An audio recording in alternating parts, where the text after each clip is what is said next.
Today we're going to talk about recovering from illnesses and breastfeeding at the same time. Many mothers actually experience that their milk supply drop. Thankfully, not all. Many mothers experience a drop in milk supply when they are ill, when they are sick, not only with COVID, but with other illnesses as well, okay? Perhaps they're just suffering from a normal cold, okay? They're sneezing, they're coughing, they have a bit of fever. Sounds like COVID symptoms as well, right? And then they go to see the doctor, they were given medication, and then while they were recovering and after recovering, they find a drop in supply. Do you know that you can actually continue to breastfeed while you're sick? So there's a lot of concern for a lot of mothers. Yeah, they are afraid that if they're sick, they will pass on the sickness to their baby. Now, mummies and daddies, grandmas and uncles, aunties, whoever you are who are concerned family members, this is most of the time advice given to mothers to stop breastfeeding because they are sick. This advice is not valid. And a lot of times they even tell the mothers to separate from the baby. This advice is not valid because the moment mommy shows symptoms of being sick, let's say, for example, the mommy shows symptoms of having chickenpox, or mommy shows symptoms of having a flu, or mommy shows symptoms of COVID infection, mommy has been incubating the virus inside her body for quite some time. And she would actually be infectious even before her first symptoms appear. But we manage illnesses and we manage infectious diseases by the moment of first symptoms. Let's isolate. Let's isolate from other family members. Let's isolate from society. Quarantine yourself so that you don't continue to spread this virus to other people. Yeah, but when it comes to a breastfeeding mommy who has been breastfeeding her baby all the time, in close connection where the baby is direct latching, it doesn't make sense to actually isolate yourself from your baby. It doesn't make sense to quarantine yourself from your baby, okay? Because your baby and the rest of your family members in the same house has already been exposed. But okay, yes, it's a good idea to continue to practice hygiene routines. For example, while you are positive with COVID-19, it's a good idea to wear masks if you're breastfeeding. Wash your hands as often as possible before pumping.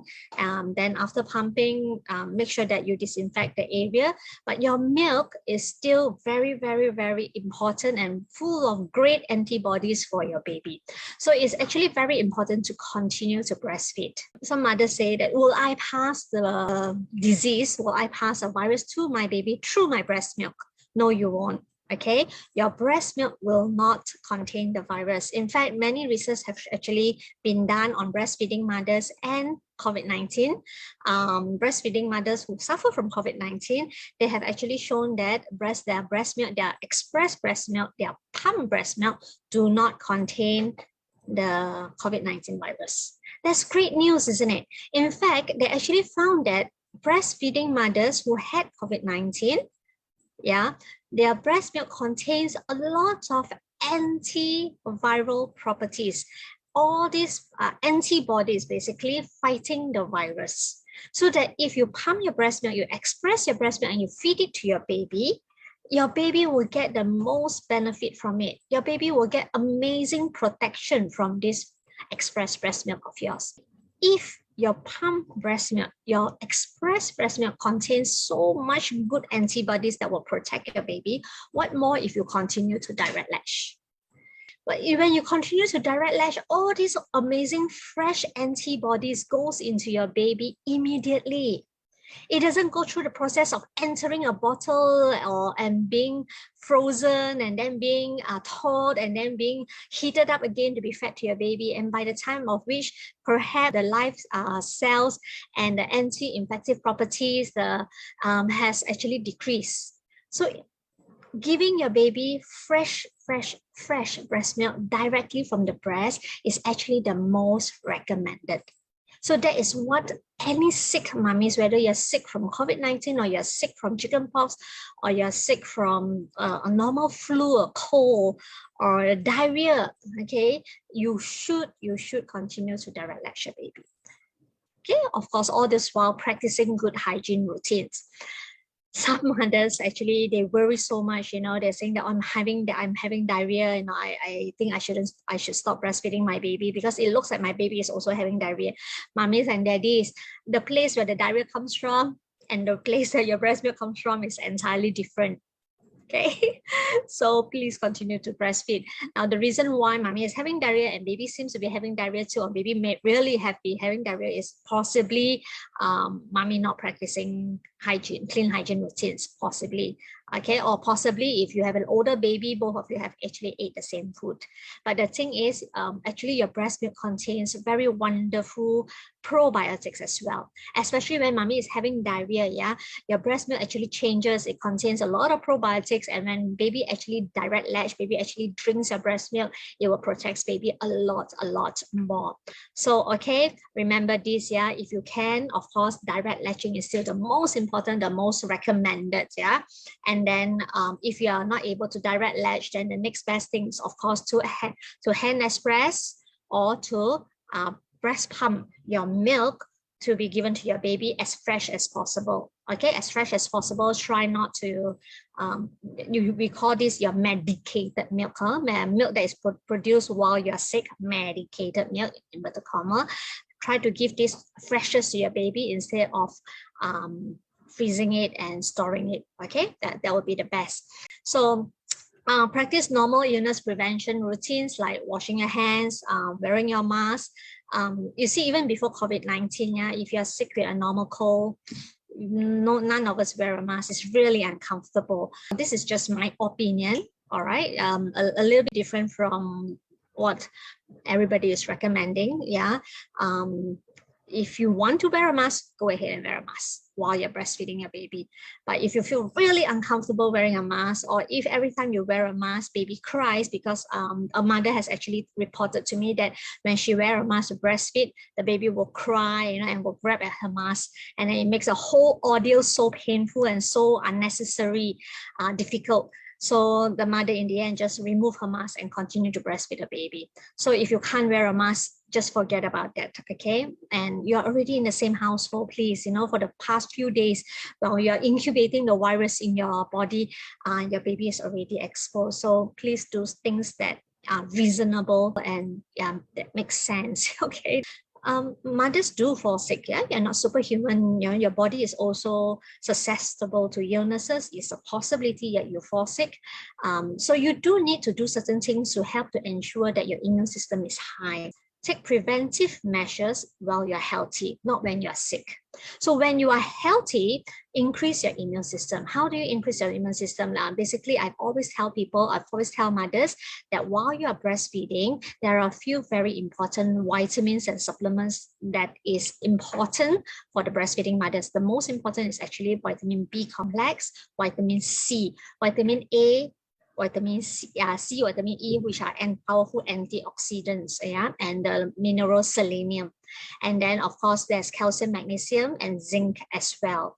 And for the breastfeeding mothers, continue to take your lecithin, continue to take probiotics. Yeah, I think probiotics is actually important for the breastfeeding mothers because we are living in an environment, we are living in a society that actually do not eat a lot of fresh fruits and vegetables. And when I'm talking about fresh fruits and vegetables, basically, if possible, your vegetable should be less cooked as possible. In fact, raw vegetable contains a lot of vitamins, but in our culture, especially in Asia, we are not used to eating raw salads. So therefore, we do not get enough prebiotics. We do not get enough probiotics from the food that we eat. So it makes good sense. It makes very good sense to actually include probiotics into your diet. Okay, so remember vitamin B complex, vitamin C, vitamin A and E, and selenium and zinc, calcium, magnesium, which is actually very important, and also your probiotics. Then if you're breastfeeding, a very good idea to add in lecithin as well. Okay, now sounds like a lot of vitamins, right? So all these vitamins is actually, even if you are not breastfeeding, let's say you are just a formula feeding mother, you do need to take care of yourself too, right, mommy? Because as a formula feeding mother, you are also susceptible to illnesses, am I right? And you would want to remain healthy to be able to take care of your baby and your family. Because you're a mother, you're a wife, you're a daughter, you're also an employee, maybe you're a boss, you wear so many different hats. So it really makes sense, and it's really important for a mother to take care of herself. And the best way to do it is while you are still healthy. Don't wait till you're sick to take care of yourself. Make sense? This is something for a lot of Chinese mothers, especially. The Chinese love their soups. So yeah, we have a lot of good soup, tonic soup, Chinese from Chinese medicines shops, yeah, TCM shops that we can take for our soups. If you should drink soups like maybe 2-3 times a week, if not every day. Yeah, you should drink some soups. For the Chinese, we believe that these soups are really good for our health, and it protects and it boosts our immune system. So to the other races as well, you have your own cultural methods of increasing your own immune system. Just go ahead, follow it. Yeah, follow it. So perhaps you can share with us what the Indians do, what the Malays do, what the Caucasians do, and what other races do as well. So do share with us, yeah, if you can. Yeah, we are here with me. Please write it down so that we all can learn together. Okay, then while you are sick, what should you do? Now, assuming that you did everything in your ability to remain healthy. Yes, we're not superhumans. We fall sick too. So while you're sick, you know, I'm a breastfeeding mother. I know maybe I may lose my supply, because that's what some breastfeeding mothers experience, not all, some. So what should I do? While I'm sick, I must make sure that I continue to hydrate. Very important, because while you are sick, a lot of mothers, a lot of sick people forget to hydrate because they don't feel like it. They just want to go to sleep. So you have to ensure that, yeah, you go to sleep, please rest as much as you can. But every single time you wake up, drink water, drink juices, drink beverages, drink soups, hydrate. You need to do that. You need to drink. Yeah, anything. The best is, of course, plain water. Okay, make sure you drink plenty of water. Of course, don't drink until you drown yourself. Drink according to your thirst and a little bit more.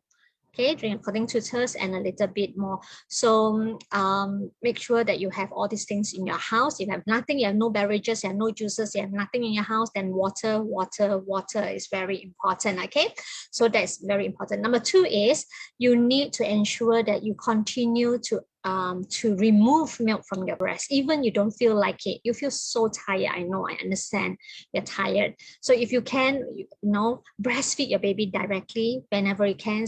Bring baby to the bed, lie down, breastfeed her, and both of you go to sleep at the same time. Both of you get some rest while you're breastfeeding. Now, if you are no longer direct latching, or you can't breastfeed her all the time because perhaps you're separated from her, from the baby, then you ensure that you remove your milk from your breast in a consistent manner at regular basis. How to do so? Either hand express, the hands is very powerful, or you breast pump. Okay, you pump your breast at a consistent and also regular timing. So make sure that you do that. And usually, if when you're sick, I know you don't feel like it. Perhaps last time you pump every 4 hours, but while you're sick, pump every 3 hours. I know while you're sick, I'm asking to do a little bit more. Yeah. So this is to maintain your supply so that when you get better, and you surely will get better, yeah, mommy, you surely will get better, you will continue to have a good milk supply. Okay. Now, number 3 is some mothers actually are given medication and you're very afraid to eat them. Okay, so I think if you're sick and you need to manage your symptoms, you should take a medication. But some medication actually is kind of known to decrease milk supply. Okay, they actually dries up your mucous membranes, they dry up your body basically. So medication like Sudafed, for example, yeah, do actually seems to decrease supply for some mothers, but not for all, but for some generally. So when the doctor prescribes you with medication, you inform the doctor, I'm breastfeeding, Some doctors will tell you, oh, you're breastfeeding, stop breastfeeding. Don't listen to them, okay? Just tell your doctor, again, respectfully, I'm breastfeeding and I would like to continue to breastfeed after I've recovered. So can you give me medication that you know will not decrease milk supply? Or you can check it out yourself. You can check it out the medication yourself. There's a simple website that actually helps you. It's called www.e-lactancia.org, e-lactancia.org. Okay, you can actually key in the active ingredient of your medicine inside, and then it will actually tell you whether it is good, safe for breastfeeding or not. And if it's not, if that particular medication is not, it will give you an alternative. So you can actually do that at your doctor's clinic, check the medicine, and then at the doctor's clinic itself, you can tell the doctor that I would like you to change this medicine. Is that okay? Do this in a very respectful manner, of course. Yeah. And of course, if you can, go to a doctor who is pro breastfeeding. Yeah, very important. Good. Supportive of breastfeeding is actually very important. I hope you find one. Yeah. Then the next thing that you can do is to eat, even though you don't feel like it. Yeah, I actually told you to hydrate, and then to take your medication. Yeah, to take your supplements. Continue with your supplements. Yeah, very weird. A lot of mothers will tell me that they stop their supplement while they're taking medication because they do not want it to clash. Mommy, it doesn't work that way. While you are sick, your supplements are not drugs. Okay, your supplements are like food. It's food for your body. So while you're sick, do you need food? You definitely need food, right? So you should continue with your supplements while you are sick. Some people actually stop their probiotics while they're on antibiotics. Doesn't make sense. While you're on antibiotics, okay, in fact, you should increase your probiotics, because antibiotics will kill the friendly bacteria in your body, will kill the friendly bacteria in your guts, and reduce all these good things in your body, and therefore it takes longer for you to recover. So you should continue to take your medication if you need to, and also your supplements. Continue to take your supplements. Okay. Now, after that, after you have recovered from your sickness, because while you're sick, you did everything you can to maintain your supply, right? Then after you have recovered, you may find that your supply is maintained because you did all the right thing. But in some mothers, thankfully, again, not everybody, but in some mothers, they find that their supply is still reduced. Okay, keep calm, and continue to do all these good things. Continue to do all these good things like hydrating, eating well. You finish your medicine already, continue with your supplements, all right? And perhaps after you have recovered, if your supply seems to be still low, you can't seem to pump as much as you used to, all right? Keep calm and take milk boosters. Now, there are plenty of milk boosters, culturally agreeable as well, that different cultures have their different milk boosters. So you can just do a simple Google and find out. Just try everything if you want to. But one of the most common milk boosters that seems to work for a lot of people generally is called fenugreek. Okay, fenugreek seems to work for a lot of people. Yes, I agree, it doesn't work for 100% of the people, but it works for plenty of people. Plenty of mothers actually have found that it's very beneficial. You try it.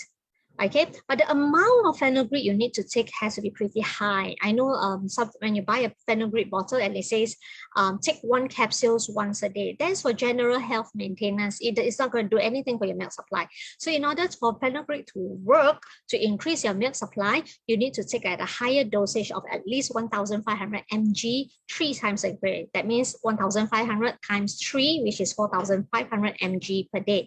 That basically comes out to 3 capsules 3 times a day. Most of the capsules comes between 450 to 600 mg. Okay, so you will need to take 3 capsules 3 times a day. All right, so I recommend, if you're taking fenugreek, I recommend you to check out Nature's Love fenugreek. Nature's Love fenugreek is 80% fenugreek seeds that is grounded into powder, and the other 20% is the extract of the active ingredient saponin. Saponin is the active ingredient in fenugreek seeds that is responsible to increase your milk supply. So as far as I know, Nature's Love fenugreek is the only one fenugreek that has this active ingredient extract. The rest of the other fenugreek that I have seen on the market are usually just fenugreek seeds grounded into powder, put into the capsule. and for your consumption, for your easy consumption. Can you take fenugreek seeds raw? Yes, you can. You can, but make sure you take enough, okay? And the amount to take fenugreek seeds raw is best if you can pound it into powder. If you can't, you can just take it like that, no problem.